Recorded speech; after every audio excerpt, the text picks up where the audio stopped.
Our international project's finished. It's been a long, interesting trip. So I'm going to do the details on it. We went through our Rotary Foundation matching grants, 77913. It was kind of interesting how things turn out in life. I went to Barranquilla for some cold calls on business in September 2010. At the hotel I was staying at, there was a photographer taking some pictures. I started talking to him to try to get some business leads and a little bit about the culture and stuff, how to, I guess, actually talk to potential clients. So we were just talking quite a bit. I mentioned Rotary.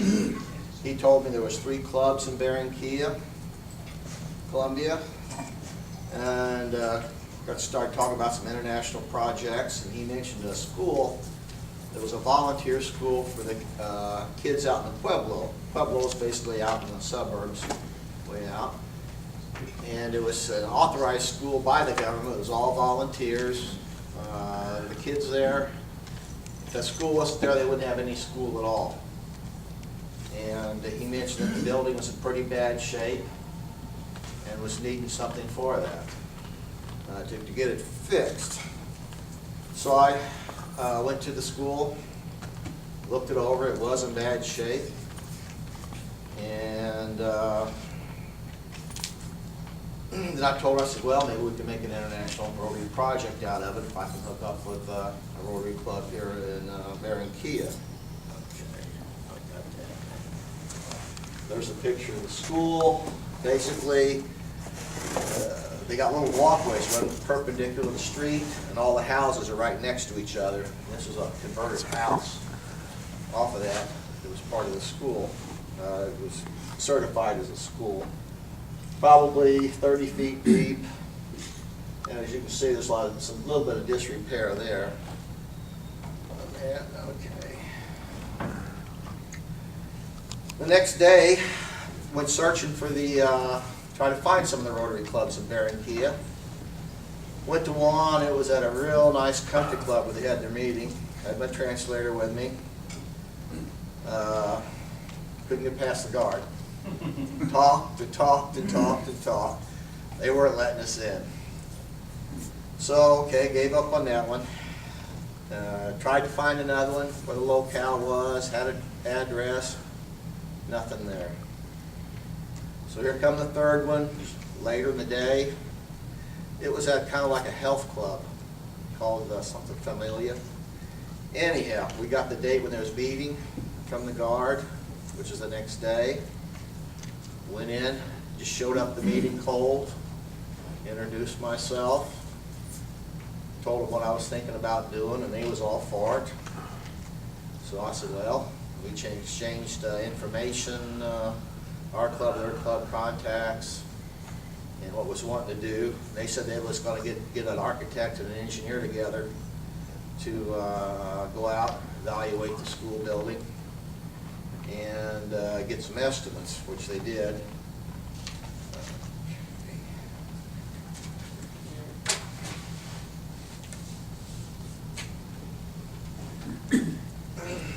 And also, they took me to some of their projects that their club sponsored.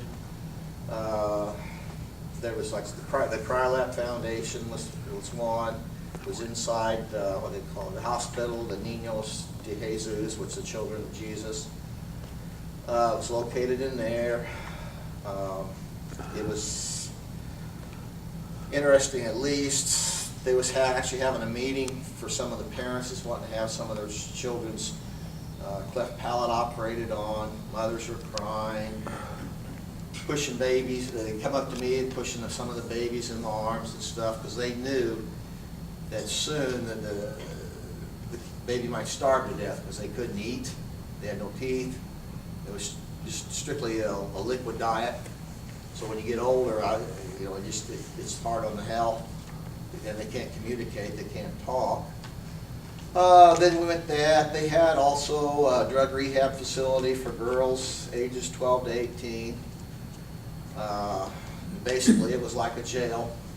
You went inside it, and the girls were locked in for 6 months. They taught the girls life skills, cooking, cleaning, just various things, sewing, so they could make a living when they got out. They also had basically it was a Catholic girls' school for older girls that were abandoned, and so they gave money to that for the food. And of course, they went through education on that too. But the Cry-Lab project really moved me, but I already focused on the school project. Well, after about 3 months, I was contacted. The government come in and condemned the building of the school and revoked the charter. So that project was always already off the books. So since I had some momentum of all this going on, we just lateraled over into the Cry-Lab Foundation, which was great for the Rotary Club down there because they already sponsored it. It was kind of easy to lateral into. The operations for the kids was about $1,100 each. I was told it depends on the severity of the cleft palate. And some of them had to have multiple operations to correct it all. The doctors, let's see, I think the next one's the doctors. The doctors, the operating team here, they donate their time and materials, and they used to have to give the hospital a little bit of money. So I mean, for an average of $1,100, that's pretty cheap for what's done. So I came back here, started the fundraising, different things. I'll just remember the raffle tickets for the emeralds and donations and like that. But we raised, East Alton Rotary Club raised $3,200. Wood River Rotary donated $2,000. Bethalto Rotary gave $250. So we had a total of $5,450 raised. Sent that money up to Rotary International. District kicked in some money. Rotary International kicked in some money. So we ended up with about $13,775 total to send out.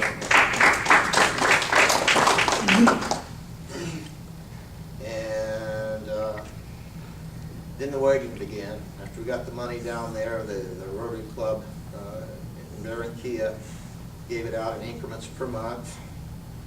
And we just waited for get the appointments set up for the children and the doctors. So there's like one of them there. There was probably a total of 19 children that benefited from this.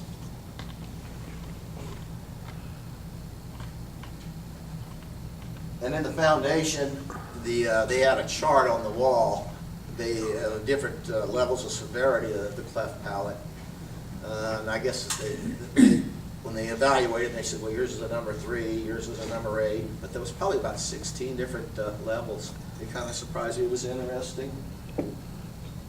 And of course, it's better to do them when they're young because that way the kids don't remember any of it. And there was actually one girl, she was probably about 11, that was showing me pictures that they'd done before. She had 13 operations to finish correcting hers.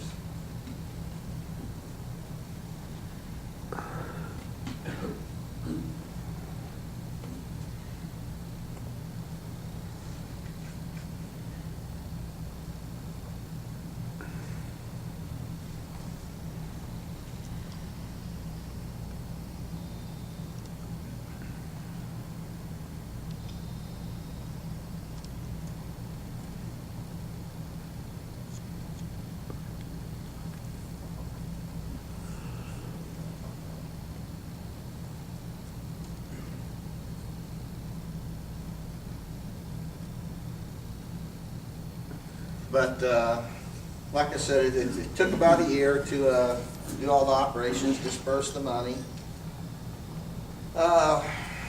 It was a very personal project for me.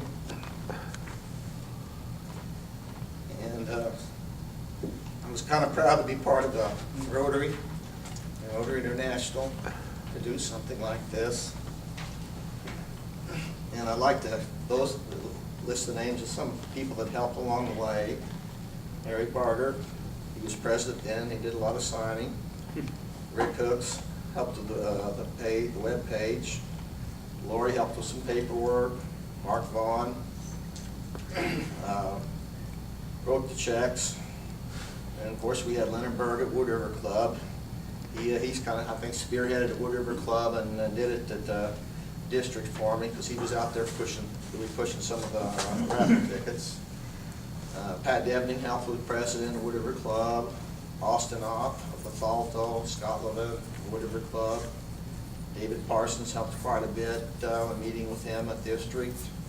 Mac McGee helped prepare the grants on the district level. When I got stuck on filling out some forms or had some questions, he was right there. Fast response. Valerie Correa was in charge of follow-up in Columbia. She did the final reports. They had to be sent in to Rotary International. All the forms. Rebecca Mendoza, she was the secretary that followed up from Rotary International.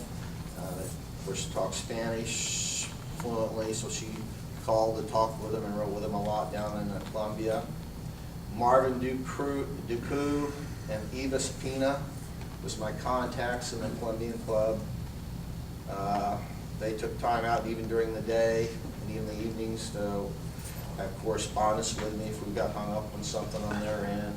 And with my so-so Spanish, we communicated and got along how to finish things. Of course, the secretary had helped with the final reporting from also was Edgar Lopez. And finally, I'd like to thank Larry Latcher. Gave me a lot of support and a lot of prayers to this project. So like I said, it was very fulfilling, helped 19 children, and I'm glad I did it.